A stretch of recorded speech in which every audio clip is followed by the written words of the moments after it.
Hi, welcome to my YouTube channel knowledge with Ragib. तो चलिए, आज 5वां दिन है आपका the advent of European companies अपन देख रहे थे। ठीक है, इसको कंटिन्यू करते हैं। पार्ट 5 लेक्चर रहेगा आपका आज। चलिए, तो डायरेक्ट हम लोग सवाल पे मूव करते हैं। आप अपना सवाल देख सकते हैं स्क्रीन पे। तो देखिए, फ्रांस जो था वो फेल्ड हो गया टू इस्टेब्लिश करने में पावर कहाँ, इन द डेक्कन में। क्यों? तो रीज़न इसका देखिए, बी आंसर इसका हो जाएगा, क्योंकि इंग्लिश जो था had a strong army. English के पास एक स्ट्रॉन्ग आर्मी था, जिसकी वजह से फ्रांस जो था फेल्ड हो गया था। वो नहीं इस्टेब्लिश कर पाया था पावर को, अपना डेक्कन में बना, वर्चस्व नहीं बना पाया था। ठीक है, अब देखिए, नेवी पावर ब्रिटिशर्स का ही बहुत अच्छा था, समझे। और ब्रिटिशर्स का एक सपोर्ट मिला था बंगाल का, जो वेल्थ है, बंगाल का जो आर्मी है उसके थ्रू, समझे। थोड़ा आगे आएगा और भी इससे जुड़ा हुआ सवाल, तो आपको और क्लियर होगा। चलिए, नेक्स्ट सवाल में मूव करते हैं। यहाँ देखिए 42 में बोल रहा है कि who among the following is considered the founder of France company in India. तो इंडिया में जो फ्रांस कंपनी बनाया वो कौन बनाया? तो कॉलवर्ट, आपको बताए थे, कॉलवर्ट बनाया। उसके बाद देखिए नेक्स्ट सवाल मूव कीजिए। यहाँ देखिए, which of the following factories of Bengal. Bengal में ये सारे फैक्ट्री है, तो कौन से बंगाल में जो फैक्ट्री है जो डच लगाया है, डच के द्वारा इस्टेब्लिश किया गया है। तो देखिए, चिंसूरा भी किया गया है और हुगली भी किया गया है, समझे। सबसे पहले ये अगर बोलता है ना कि आपको देखिए, यहाँ पे डिफरेंस भी आता है। बंगाल में जो है डच का पहला फैक्ट्री जो लगाया गया था वो पिपली है, समझे। पिपली में लगाया गया था। उसके बाद उसने फिर हुगली में लगाया, समझे। और चिंसूरा एक तरह से विलेज है आपका हुगली में। तो बेसिकली वो पहले हुगली में लगाया, मतलब पहले, मतलब कहने का मतलब पहले पिपली में लगाया था। उसके बाद फिर वो बालासोर वगैरह में लगाया, फिर हुगली में लगाया, फिर हुगली के बाद वो चिंसूरा में भी लगाया था, समझे। चिंसूरा कुछ नहीं, हुगली में ही एक विलेज है, समझे। तो ये चिंसूरा और हुगली दोनों इसका आंसर हो जाएगा। यहाँ चलिए आगे मूव करते हैं। यहाँ देखिए कि फ्रांस जो था, फ्रांस ईस्ट इंडिया कंपनी जो था वह आज constituted during the reign of, किसके राइन में ये बना था? तो लुइस 14 था, समझे। इसका आंसर ए हो जाएगा, लुइस 14 के राइन में बना था, कॉलबर्ट बनाया था। कॉलबर्ट ही फाउंडर है इसका। उसके बाद 45 देखिए, the following European power entered into India Indian trade at one time और द अदर। तो देखिए, यहाँ पे सवाल पूछ रहा है कि जो ट्रेड हुआ, तो आपको यहाँ पे पूछ रहा है क्या कि जो यूरोपियन पावर जो था, जो इंडिया में आया ट्रेड करने के लिए, तो उसका बताना था, अरेंजमेंट करना है कि पहले कौन आया उसके बाद कौन आया। तो सबसे पहले पुर्तगीज आया 1498 में, समझे। तो इसमें ऑप्शन देखिए, फोर्थ पे कौन है? बी। तो सीधे बी हो जाएगा आंसर, बाकी आपको चेक भी नहीं करना था। तो पुर्तगीज हो गया पहला, 1498 में आया। उसके बाद आपका कौन आया? पुर्तगीज़ के बाद आपका डच आया, समझे। डच के बाद आपका इंग्लिश आया, ब्रिटिश के बाद आपका फ्रांस आया। सबसे लास्ट अगर देखिएगा ना, तो स्वीडन जो है वो सबसे लास्ट में आया, समझे। स्वीडन जो है वो सबसे लास्ट में आया है।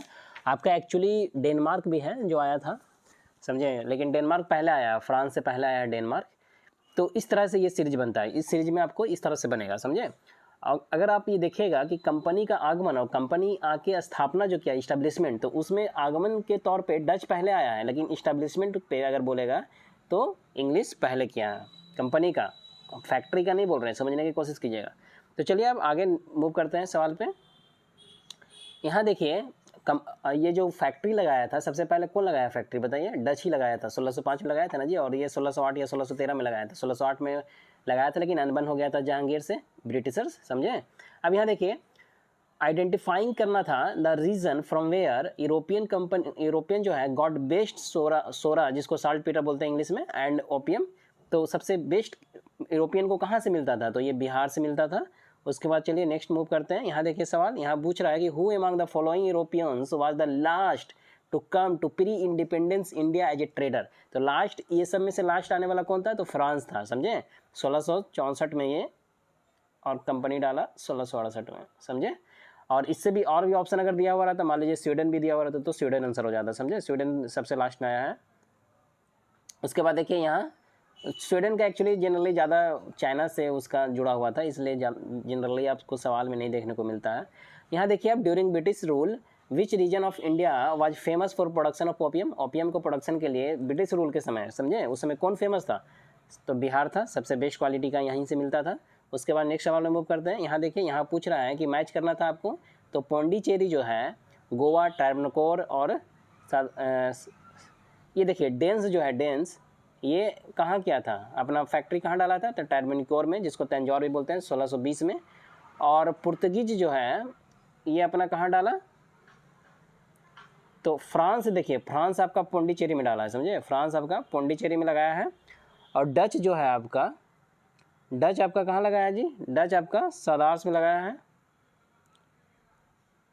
और इसके हिसाब से फिर पुर्तगीज बचा ना, तो पुर्तगीज गोवा में लगाया है। आपको मालूम भी था ना कि गोवा में क्या कर रहा था ये पुर्तगीज, बोल रहा था वहाँ के लोगों को कि आप इंडियन के साथ शादी कीजिए, साम्राज्य बढ़ाना, मतलब अपना लोग उस हिसाब से टेरिटोरी अपना एक्सपेंड करना चाह रहा था इंडिया में। तो इस तरह से इसका अरेंजमेंट हो गया। तो इसका आंसर क्या हो जाएगा बताइए, फोर्थ का आपका आंसर क्या हो रहा है, फोर्थ का सी हो रहा है। तो यहाँ देखिए फोर्थ का सी में एक ही है जो फोर्थ है, ए हो जाएगा इसका आंसर। चलिए नेक्स्ट सवाल में मूव करते हैं। यहाँ देखिए, यहाँ पूछ रहा है आपसे कि consider the following assessment of land revenue of the on the basis होना चाहिए, on the basis of nature of the soil and the quality of crop. तो क्रॉप के क्वालिटी के हिसाब से, सॉइल का देखा कि कैसा नेचर है, उसके हिसाब से लैंड रेवेन्यू लेना। जैसे हर एरिया में अलग अलग सॉइल का क्वालिटी होगा ना, हर एरिया में क्रॉप का प्रोडक्शन अलग अलग होगा, उसका क्वालिटी अलग अलग होगा, समझे। तो उस हिसाब से जो लैंड पे रेवेन्यू लगाना लगा, लैंड पे जो चार्ज लिया था, लैंड रेवेन्यू वही होता है, टैक्स लेना। तो ये जो असेसमेंट, इस हिसाब से असेसमेंट करने के बाद जो लैंड रेवेन्यू का डिसाइड किया कि इस हिसाब से हमको इस एरिया का इतना टैक्स लेना, इस एरिया का इतना, वो कौन से पीरियड में हुआ, क्या इसके पीरियड में हुआ, ब्रिटिशर्स के पीरियड में? तो नहीं, ये गलत स्टेटमेंट है। देखिए, which of the above was introduce into India by English, बोल रहा है कि ब्रिटिशर्स, ब्रिटिशर्स के द्वारा कौन सा ऊपर का स्टेटमेंट लाया गया है, इंट्रोड्यूस किया गया है। तो ये गलत स्टेटमेंट है, क्योंकि ये शेर शाह सूरी के वक्त से और आपका अकबर के समय से देखने को मिलता है, अकबर के समय से। तो इसलिए ये स्टेटमेंट क्या हो जाएगा, गलत हो जाएगा। ये कब से इंट्रोडक्शन हो गया था, इसी वक्त से, समझे, शेर शाह सूरी अकबर के समय से ही देखने को मिल रहा था। तो ब्रिटिशर्स गलत हो जाएगा। Use of mobile cannon in warfare, तो ये भी गलत स्टेटमेंट है, क्योंकि ये मुगल्स के समय ही आपको देखने को मिलेगा, बाबर इंट्रोड्यूस किया था। फिर cultivation of tobacco and red chilli, तो ये भी गलत बात है, पुर्तगीज ही लाया था, ठीक है, पुर्तगीज लाया था। इसके हिसाब से क्या हो जाएगा, none of the above answer हो जाएगा, डी आंसर हो जाएगा सही। चलिए नेक्स्ट सवाल में मूव करते हैं। यहाँ देखिए, यहाँ बोल रहा है कि with reference to the cause of the success of British and failure of the France in India, which of the following statement are correct. तो बोल रहा है कि बताइए क्या रीजन था कि ब्रिटिश सक्सेस हो गया और फ्रांस फेल हो गया इंडिया में। तो इसके पीछे रीजन क्या था, तो देखिए यहाँ पे रीजन, यहाँ बोल रहा है कि getting huge wealth and man power from conquest of Bengal by British. तो सही बात है, ब्रिटिश का बहुत ज़्यादा सपोर्ट मिला था वेल्थ तौर पे भी और मैन पावर के तौर पे भी बंगाल से, इस वजह से ये जीत पाया। तो ये सही बात है। और नावल में सुपरियरिटी थी ब्रिटिश का, तो ये भी सही बात है, क्योंकि जब कार्नेटिक वार जो हुआ था, तो कार्नेटिक वार में, अरे यार क्या इतना ज़्यादा क्रॉस होता है ना यहाँ पे गाड़ी। देखिए एक्चुअली मेरा माइंड भी जो है ना कभी कभी डाइवर्ट हो जाता है, इस वजह से आप देखते होंगे कहीं कहीं पे क्या हो जाता है ना, बोलने का कुछ बोला जाता है कुछ। यहाँ देखिए, novel superiority of the British जो होता है, ब्रिटिश का नावल सुपरियरिटी थी। इसका आंसर क्या होगा आपका, कि बोथ हो जाएगा 1 और 2। तो सक्सेस होने के पीछे रीजन इसका वही था कि बंगाल का सपोर्ट मिला वेल्थ के तौर पे भी और मैन पावर के तौर पे भी, और ब्रिटिश का जो नावल सुपरियरिटी थी वो बहुत अच्छा थी फ्रांस से, जिसके वजह से ये सक्सेस पाया, ठीक है, कौन, ब्रिटिश। तो इस हिसाब से आपका आंसर सी हो गया। और इस हिसाब से आपका क्या होता है कि ये पूरा का point of European companies complete होता है। तो ऑलमोस्ट आपका 38 to 40 मिनट में कंप्लीट हुआ होगा, ठीक है ना, या 45 मिनट में। लेकिन अगर इसका फास्ट फॉरवर्ड में अगर आपको देखना है तो आप जाके दूसरा लेक्चर देख सकते हैं, अपलोड होगा घटना चक्र के नाम से।